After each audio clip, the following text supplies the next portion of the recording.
Olá, primeira série, tudo bem com vocês? Sejam todos bem-vindos a mais uma aula. Hoje nós vamos dar continuidade ao capítulo 5, fazendo a correção do dever de casa.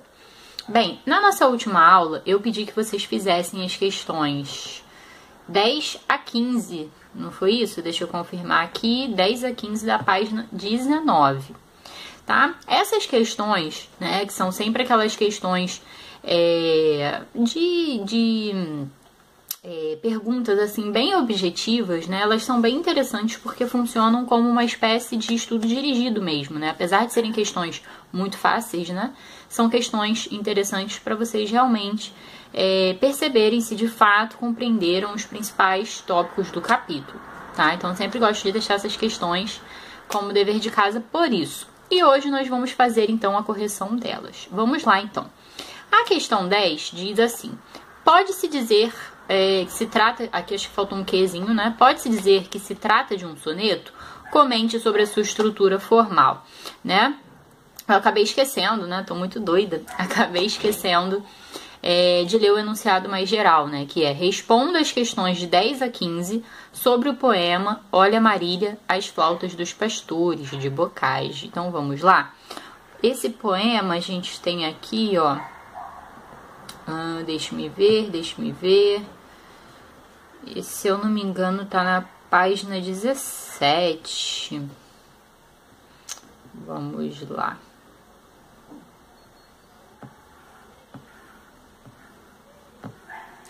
Isso, página 17. Bem aqui no tópico 5.2, o arcadismo em Portugal, né? A gente tem aqui ao final o poema Olha Marília, as flautas dos pastores, né, de Bocage. E aí, antes da gente partir para a leitura do poema, aqui no terceiro parágrafo, primeiro, segundo, terceiro parágrafo desse 5.2, a gente tem a seguinte informação, ó. Na poesia Arcade destacou-se Manuel Maria Barbosa do Bocage, que viveu entre 1765 e 1805 e foi o poeta mais importante desse período, né? Então, Bocage, né, um dos poetas mais renomados, mais famosos, né, desse período, denominado arcadismo, tá? Era em Portugal, tá? Bem, dito isso, vamos então para leitura do poema. Vamos lá. Olha, Marília, as flautas dos pastores, que bem que soam como são cadentes. Olha o Tejo a sorrir-se, olha, não sentes os zéfiros brincar por entre as flores? Vê como ali, beijando-se os amores, incitam nossos ósculos ardentes, ei-las de planta em planta as inocentes, as vagas borboletas de mil cores. Naquele arbusto o roxinol suspira, ora nas folhas a abelhinha para, ora nos ares sussurrando gira. Que alegre campo, que manhã tão clara, mas tudo que vês, se eu não te vira, mais que tristeza que a morte me causara. Bem, acho que só pela leitura aqui a gente já consegue perceber muitos dos elementos do arcadismo, né? Mas vamos às perguntas, vamos por partes, eu vou comentar aí todos esses aspectos. Bem, a pergunta de número 10 diz assim, ó: pode-se dizer que se trata de um soneto? Comente sobre a sua estrutura formal. Então, a gente precisa voltar lá na página 17 e ver se é de fato um soneto, né? O soneto ele é formado por 2 quartetos e 2 tercetos, né? Então, vamos lá. 1, 2, 3, 4. Primeira estrofe a gente tem um quarteto. Segunda estrofe, 1, 2, 3, 4. A gente também tem um quarteto. Na terceira estrofe, a gente tem um terceto, a gente tem 3 versos, e na quarta estrofe também. Então, de fato, é um soneto, né? O soneto é essa forma fixa de fazer poético, né? Que é composta de 4, o soneto é composto de 4 estrofes, sendo 2 delas compostas de 4 versos e as 2 últimas compostas de 3 versos, tá? É isso que caracteriza um soneto. Voltando aqui para as perguntas, na questão 11, a gente tem aqui, ó: como é descrito os cenários naturais e qual é a relação com o arcadismo? Bem, a gente consegue perceber aqui uma relação com a natureza, né, que é expressa aqui nesse poema. A natureza encanta, a natureza é bela, né? No último verso aqui, ó, nos dois últimos versos, deixa eu voltar lá, ó, tudo que vês, se eu não te vira, mais tristeza que a morte me causar. Ou seja, tudo que eu tô vendo aqui me faz muito feliz. Se eu não visse tudo que eu tô vendo aqui, isso ia me causar mais tristeza do que a morte. Então, uma relação muito boa aqui com há uma relação muito boa aqui com a natureza, muito positiva, né, com a natureza. Né? E a gente sabe que o arcadismo, né, tem justamente como característica esse contato com a natureza, essa ideia de que a verdade estaria na natureza das coisas, né? E aí essa fuga para o campo, né? Essa observação, essa exaltação da natureza mesmo, das borboletas, dos pássaros, dos campos, é uma característica do arcadismo. Retornando para as questões, deixa eu ver, questão 3, né?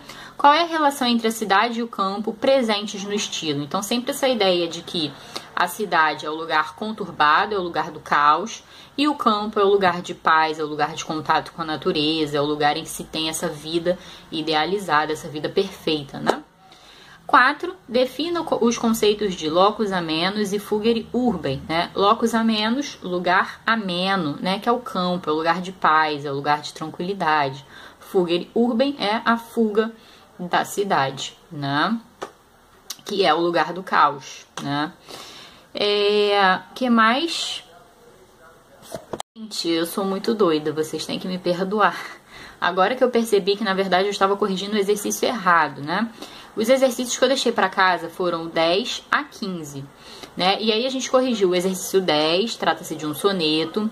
A gente corrigiu o exercício 11 e na hora que eu retornei, eu acabei corrigindo os exercícios 3 e 4 dos exercícios de fixação, né, que estão aqui acima. Então, ignorem esses dois últimos exercícios. A gente corrigiu o exercício 10, ó. Trata-se de um soneto, sim, porque é composto de 2 quartetos e 2 tercetos. A questão 11, como é descrito, né, o cenário, qual é a relação com o arcadismo? Então, a gente voltou lá no poema, a gente viu que o cenário é um cenário de paisagem natural, né? Eles estão ali em contato com a natureza, declaram que se não tivessem esse contato com a natureza seriam menos felizes e tudo mais.